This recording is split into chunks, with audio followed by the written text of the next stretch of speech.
Vasyl Ivanchuk is one of the most creative chess geniuses of our time, and this game features a stunning example of that. A queen sacrifice which he was inspired to play over the board, and shout out to Manmoth 1990 for pointing this out to me. So Ivanchuk had the white pieces here, he was playing Alexei Shirov with black. Let's see what happened. So he kicked off with d4, we had d5 on the board, c4 the queen's gambit, and now c6 is the Slav defense. So knight c3, knight to f6, knight f3 played, and now if you take on c4 here and then bring the bishop to f5, well, this is the main lines of the Slav defense. But if you do what we see in this game, which is pawn to e6, well, now this is the semi-Slav. Now it looks like you're killing that bishop, which you are, but often there's ideas to take here, go b5, and then bring the bishop to b7.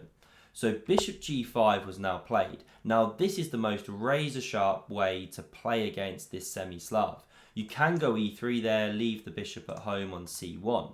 Because when you do this, black can now take this pawn and hold on to the pawn. White goes e4 if they want to go in for the main line Botvinnik. Now we had b5 defending the pawn. e5 was now played, attacking that knight. Looks like you're just winning a clean piece, right? But here's the thing. You go pawn h6, chase the bishop back, then pawn g5, and now white sacks the knight, pawn recaptures, bishop takes, and although you've given up a piece, you're about to win it back because the knight's pinned on f6.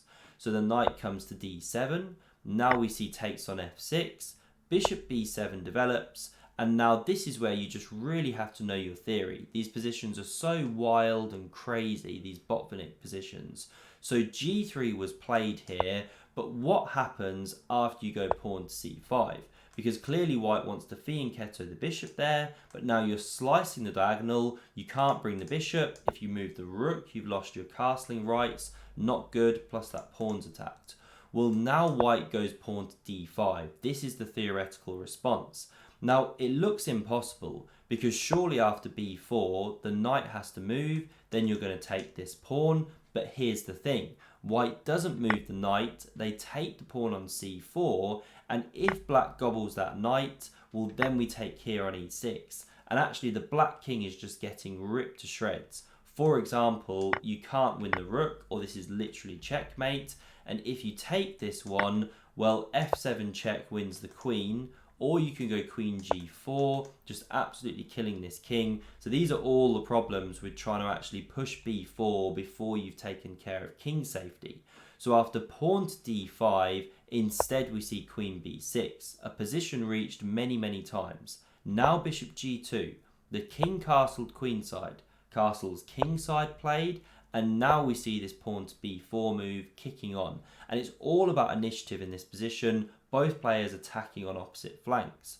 So the knight jumps to a4, picks up a tempo on the queen. That one came to b5, and now pawn to a3 was played, looking to rip open that a file and attack the black king. So black now needs to look for counterplay, and that's why takes was played in the centre here. Now you don't want to be winning this pawn, this is simply terrible. The knight can jump away, opening the rook, the bishop's pinned, but instead of doing that one, you can take on b4, open up the a file. This is what Ivanchuk did.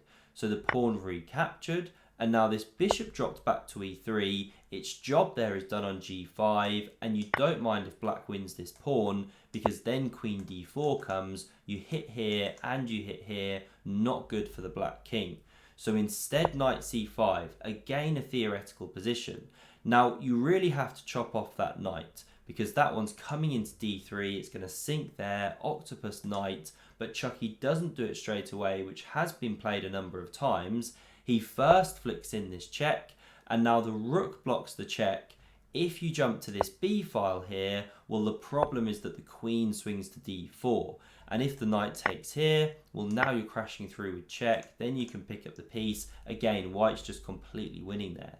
So instead of actually moving the king, the rook blocks. And now this is where Chucky, he comes up with this exceptional queen sack idea. So what did he play in this position? Do have a pause and think about it. So this is where we see queen's g7. Stunning idea. Now the rook in the corner is attacked. It can't move here or here, it gets taken, etc. So the bishop is forced to capture. Pawn recaptures, you're about to make a queen. So the rook has to move, and now when that bishop captured here, it left the defense of the knight. So now you can pick up a second minor piece for the queen, but 2 minor pieces should never be enough. But the idea here is that white has this big initiative. You've got this open A file, a nice knight on c5 of course, and the bishop would love to dominate on this d4 square. So we now see d4 played by black, again just really sharp.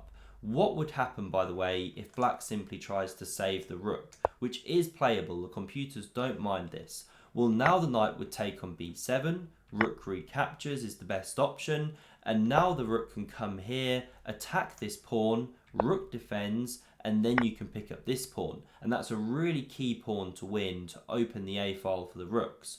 Rook takes on g7, bishop drops back, rook g6. This is just a sample line, but it's fairly forcing. The other rook comes to the A file, and now rook e6 is apparently the best move. Don't ask me why, but this is what could have happened if black tried to save that rook. So we'll rewind it all the way back here. So after this knight takes on c5 move, instead we had pawn d4. So counter-attacking against this bishop.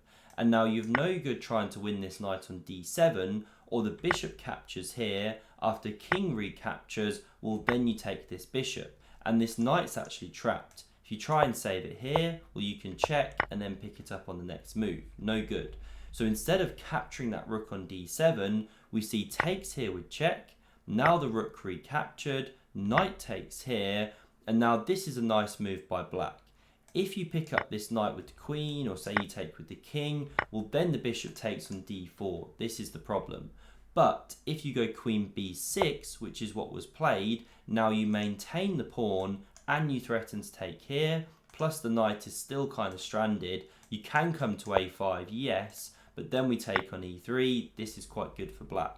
So instead we see takes on d4, winning that pawn, the queen recaptured, and now this rook comes to the d file, picking up a tempo on the queen, and this is where Shirov goes wrong. So he should just take this pawn on g7. Then if the knight were to check, which we see in the game, well now this is different. The b file stays closed against the king, and this rook can actually start activating.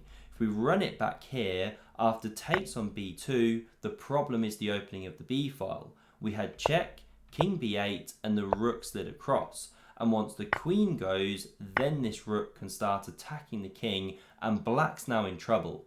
Because after king to c7, then this rook comes to a6, holds the knight, and there's a huge threat here, which is to check from b7. For example, say you run the pawn down the board trying to make a queen, well then we check, king goes, and you take here. And this is actually mate in about 3 moves. The computer just wants to start giving up pieces here, because you just can't stop one of these rooks coming to the back rank, checkmating the king.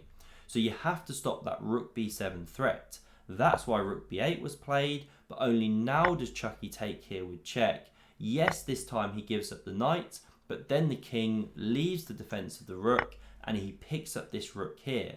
So we've now got rook against queen, plus white's got the extra pawn, but the problem here is that black just can't hold on to the pawn. So we had queen g4, now rook d8 check, the king went, the rook steps to the back rank, covering any queen checks on d1 here, and this actually forced resignation from Shirov.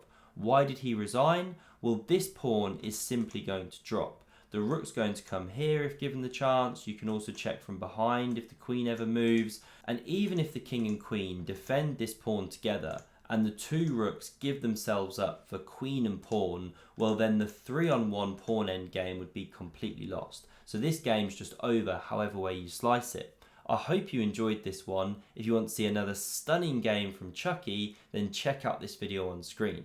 Thanks very much for watching, and I hope to see you soon.